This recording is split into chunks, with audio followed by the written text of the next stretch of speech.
ഡിറ്റ്വ ചുഴലിക്കാറ്റ് ഭീകരനാശം വിതച്ച ശ്രീലങ്കയിൽ അടിയന്തരാവസ്ഥ പ്രഖ്യാപിച്ച ഭരണകൂടം. നാശനഷ്ടം കനത്തതോടെ ശ്രീലങ്കയിൽ ഡിസംബർ 4 വരെ ആരോഗ്യ അടിയന്തരാവസ്ഥയും പ്രഖ്യാപിച്ചിട്ടുണ്ട്. മരണസംഖ്യ 100 കടന്നതായാണ് റിപ്പോർട്ടുകൾ. കൈലനി നദിയിൽ ജലനിരപ്പ് ഉയർന്നതോടെ കൊളംബോ പ്രളയഭീതിയിലാണ്. ശ്രീലങ്കയിൽ ഡിസംബർ 16 വരെ സ്കൂളുകൾ അടച്ചിടും. കൊളംബോ തുറമുഖം താൽക്കാലികമായി അടച്ചിരിക്കുകയാണ്. 700-ലധികം വീടുകൾ തകർന്നതായാണ് കണക്കുകൾ. വടക്കൻ തമിഴ്നാട്, തെക്കൻ ആന്ധ്രാപ്രദേശ് തീരത്തേക്ക് അതിവേഗം അടുക്കുന്ന ഡിറ്റ്വ ചുഴലിക്കാറ്റ് നിലവിൽ കാരിക്കലിൽ നിന്ന് 220 കിലോമീറ്റർ മാത്രം അകലെയാണ്. നവംബർ 30 പുലർച്ചെ തീരം തൊടുമെന്നാണ് പ്രതീക്ഷിക്കുന്നത്. ഇതിനോടകം ചുഴലിക്കാറ്റ് ശ്രീലങ്കയിൽ വൻ നാശനഷ്ടം വിതച്ചു. ചുഴലിക്കാറ്റിനെ തുടർന്നുണ്ടായ വെള്ളപ്പൊക്കത്തിലും മണ്ണിടിച്ചിലും ശ്രീലങ്കയിൽ മരണസംഖ്യ 123 ഉയർന്നു. 130 പേരെ കാണാതായിട്ടുണ്ടെന്നും ഔദ്യോഗിക കണക്കുകൾ സൂചിപ്പിക്കുന്നു. ഡിറ്റ്വ ചുഴലിക്കാറ്റ് തീവ്രമായ മഴയ്ക്ക് സാധ്യതയുള്ളതിനാൽ തമിഴ്നാട്ടിൽ അതീവ ജാഗ്രതയാണ്. NDRF സംഘങ്ങളെ വിന്യസിക്കുകയും ദുരിതാശ്വാസ കേന്ദ്രങ്ങൾ സജ്ജമാക്കുകയും വിമാന സർവീസുകൾ റദ്ദാക്കുകയും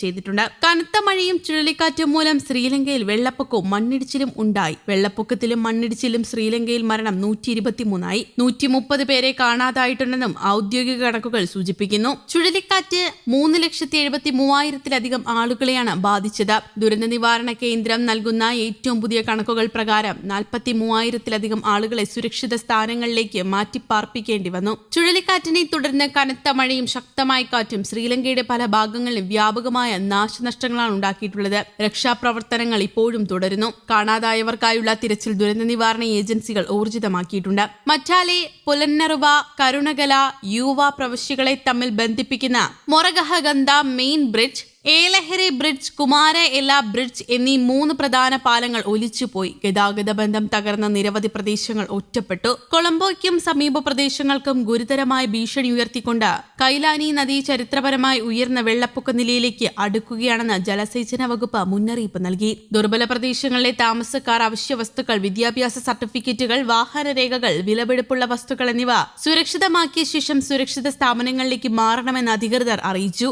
ശക്തമായ കാറ്റും മഴയും കാരണം ഏകദേശം 25% മുതൽ 30% പ്രദേശങ്ങളിൽ വൈദ്യുതി വിതരണം തടസ്സപ്പെട്ടു. ചുഴലിക്കാറ്റ് നാശം വിതച്ച അയൽരാജ്യത്തിന് പിന്തുണ നൽകാൻ ഇന്ത്യ ഓപ്പറേഷൻ സാഗർ ബന്ധു എന്ന പേരിൽ ദുരിതാശ്വാസ ദൌത്യം ആരംഭിച്ചു. ഇന്ത്യൻ നാവികസേനയുടെ വിമാനവാഹിനി കപ്പലായ INS വിക്രാന്ത്, INS ഉദയഗിരി എന്നിവ വഴിയാണ് ആദ്യ ബാച്ച് ദുരിതാശ്വാസ സാമഗ്രികൾ എത്തിച്ചത്. നാശനഷ്ടം വ്യക്തമായ ഉടൻ തന്നെ വ്യോമസേന ഓപ്പറേഷൻ സാഗർ ബന്ധു സജീവമാക്കിയതായി ഇന്ത്യൻ വ്യോമസേന അറിയിച്ചു. നവംബർ 28-29 രാത്രിയിൽ ഹിന്ദൻ എയർബേസിൽ നിന്ന് 21 ടൺ ദുരിതാശ്വാസ സാമഗ്രികളും 80-ലധികം NDRF ഉദ്യോഗസ്ഥരെയും 8 ടൺ പ്രത്യേക ഉപകരണങ്ങളുമായി C-113 IL-76 വിമാനങ്ങൾ കൊളംബോയിലേക്ക് പുറപ്പെട്ടതായി ഇന്ത്യൻ വ്യോമസേന അറിയിച്ചു. അതേസമയം സംസ്ഥാനത്തും ഒറ്റപ്പെട്ട ശക്തമായ മഴ തുടരുമെന്ന മുന്നറിയിപ്പ്. ഇന്ന് 5 ജില്ലകളിൽ യെല്ലോ അലർട്ട് പ്രഖ്യാപിച്ചിട്ടുണ്ട്. കേരള, ലക്ഷദ്വീപ് തീരങ്ങളിൽ 2 ദിവസം മത്സ്യബന്ധനത്തിന് പോകാൻ പാടില്ലെന്നും അറിയിപ്പുണ്ട്. തെക്കു പടിഞ്ഞാറൻ ബംഗാൾ ഉൾക്കടലിനും വടക്കൻ ശ്രീലങ്കയ്ക്കും മുകളിലായി ഡിറ്റ്വ ചുഴലിക്കാറ്റ്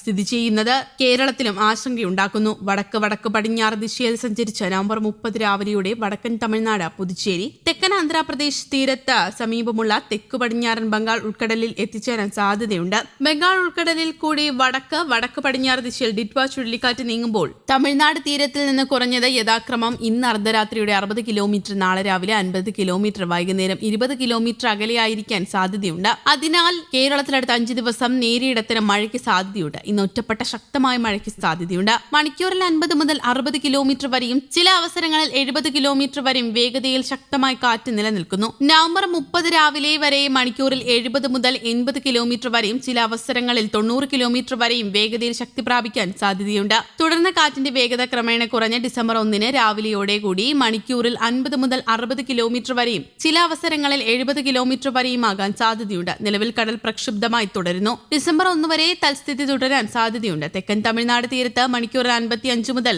65 കിലോമീറ്റർ വരെയും ചില അവസരങ്ങളിൽ 75 കിലോമീറ്റർ വരെയും വേഗതയിൽ ശക്തമായ കാറ്റ് നിലനിൽക്കുന്നു. ഇന്ന് രാവിലെ മുതൽ നവംബർ 30 വരെ കാറ്റിന്റെ വേഗത മണിക്കൂറിൽ 70 മുതൽ 80 കിലോമീറ്റർ വരെയും ചില അവസരങ്ങളിൽ 90 കിലോമീറ്റർ വരെയും വേഗതയിൽ ശക്തി പ്രാപിക്കാനും ഡിസംബർ 1 രാവിലെയോടെ മണിക്കൂറിൽ 50 മുതൽ 60 കിലോമീറ്റർ വരെയും ചില അവസരങ്ങളിൽ 70 കിലോമീറ്റർ വരെയുമായി കുറയാനും സാധ്യതയുണ്ട്. ഡിസംബർ 1 വരെ കടൽ പ്രക്ഷുബ്ധമായി തന്നെ തുടരും. News desk, Kerala Kaumudi.